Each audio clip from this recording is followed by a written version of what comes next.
ഇവിടെ NTA director ജനറലിനെ പുറത്താക്കണമെന്ന് ആവശ്യപ്പെട്ട് തിരുവനന്തപുരത്ത് KSU GPO മാർച്ചാണിത്. പ്രവർത്തകർ ബാരിക്കേഡ് തകർക്കാൻ ശ്രമിക്കുകയാണ്. അതിന്റെ ദൃശ്യങ്ങളാണ് പ്രേക്ഷകർ കാണുന്നത്.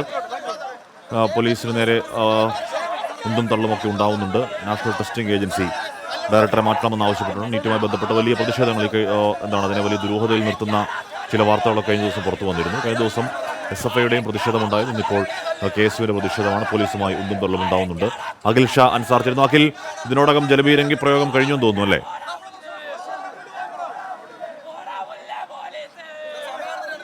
ഇതിനോടകം പോലീസ് 2 തവണ പ്രവർത്തകർക്ക് നേരെ ജലപീരങ്കി പ്രയോഗിച്ചെന്നുള്ളതാണ് ഏറ്റവും പ്രധാനമായും അറിയിക്കേണ്ടത്. നമുക്കറിയുന്നത് പോലെ നീറ്റ് UG പ്രവേശനവുമായി ബന്ധപ്പെട്ട് വലിയ വിവാദങ്ങളാണ്, വലിയ പ്രതിഷേധങ്ങളാണ് രാജ്യമാകെ കഴിഞ്ഞ കുറച്ച് ദിവസമായി നടക്കുന്നത്.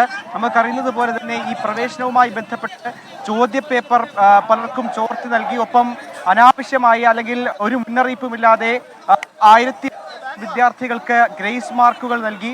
ഒപ്പം ഈ ചില സെന്ററുകളുടെ വിദ്യാർത്ഥികൾ മാത്രം മുഴുവൻ മാർക്കും, അത് ഒരു സെന്ററിലെ തന്നെ 10 ആളുകൾ മുഴുവൻ മാർക്കും ഒരുപാട് പേർക്ക്, അതായത് ഈ ടെസ്റ്റിംഗ് ഈ പരീക്ഷാ കേന്ദ്രങ്ങളൊക്കെ നടത്തുന്ന ഏജൻസികൾക്ക് ഉൾപ്പെടുന്ന വിദ്യാർത്ഥികൾക്ക് മാർക്ക് കൂട്ടി നൽകി, അവർക്ക് കൂടുതൽ മാർക്ക് നൽകി എന്നുള്ള ആരോപണങ്ങളൊക്കെ ഇതിന്റെ പശ്ചാത്തലത്തിലുണ്ട്. കോടതിയിൽ ഇതുമായി ബന്ധപ്പെട്ട്, സുപ്രീം കോടതിയിൽ ഉൾപ്പെടെ ഇതുമായി ബന്ധപ്പെട്ട് കേസുകൾ നടക്കുന്നുണ്ട്. നേരത്തെ തന്നെ സുപ്രീം കോടതിയിൽ ഒരു പ്രസ്താവന ഉണ്ട്. അതായത് 1500ഓളം വിദ്യാർത്ഥികൾക്ക് ഒരു ആവശ്യവുമില്ലാതെ, ഒരു പരിഗണനയും വേണ്ടാത്ത വിദ്യാർത്ഥികൾക്ക് ഗ്രേസ് മാർക്ക് കൂട്ടി നൽകി, അവരെ ഗ്രേസ് മാർക്ക് കൂട്ടി നൽകി വിജയിപ്പിച്ചു എന്നുള്ളൊരു ആരോപണം ഉണ്ടായിരുന്നു. അത് കണ്ടെത്തുകയും ചെയ്തിരുന്നു. ആ വിദ്യാർത്ഥികളുടെ പരീക്ഷാ ഫലം റദ്ദാക്കി അവർക്ക് വീണ്ടും പരീക്ഷ നടത്തണം എന്നതടക്കമുള്ള നിർദ്ദേശവും കോടതിയുടെ ഭാഗത്തു നിന്നുണ്ടായിരുന്നു.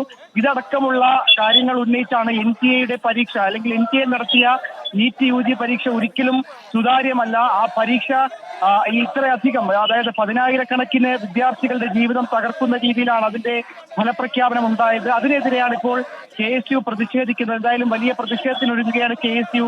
മറ്റ് വിദ്യാർത്ഥി സംഘടനകളും ഇതിനെതിരെ വലിയ പ്രതിഷേധത്തിനൊരുങ്ങുകയാണ്. ഇവരുടെ പ്രധാനപ്പെട്ട ആവശ്യം ഇത്തരത്തിൽ NTA ഈ ചോദ്യപേപ്പർ ചോർച്ച ഉണ്ടാകുന്നു, അതോടൊപ്പം തന്നെ വിദ്യാർത്ഥികൾക്ക് മാർക്ക് ചില സ്വാർത്ഥ താല്പര്യങ്ങൾക്ക് മുന്നിൽ കണ്ട തരത്തിൽ മാർക്ക് കൂട്ടി നൽകുന്നു തുടങ്ങിയ ആരോപണങ്ങൾ നേരിടുന്ന NTA, ആ NTAയുടെ ഡയറക്ടർ ജനറൽ രാജിവെക്കണം, അല്ലെങ്കിൽ അദ്ദേഹത്തെ പുറത്താക്കണം എന്നുള്ള ആവശ്യമാണ് പ്രധാനമായും KSU ഉന്നയിക്കുന്നത്. ഇവിടെ തിരുവനന്തപുരത്ത് GPOയിലാണ് ഇവരുടെ പ്രതിഷേധം നടക്കുന്നത്. അല്പസമയം മുമ്പാണ് ഈ പ്രതിഷേധവുമായി ഇവർ ഇവിടെ എത്തിയത്. അതിന് പിന്നാലെ ഈ ബാരിക്കേഡ് തകർക്കാനുള്ള ശ്രമം ഇവർ നടത്തിയിരുന്നു. ഇവരുടെ ശ്രമം അത് വലിയ രീതിയിൽ തുടർന്നതോടുകൂടിയാണ് പോലീസ് ജലപീരങ്കി പ്രയോഗിച്ചത്. 2 തവണ ജലപീരങ്കി പ്രയോഗിച്ചു. അതിന് പിന്നാലെ പോലീസും പ്രവർത്തകരും സംഘർഷം ഉണ്ടായത്.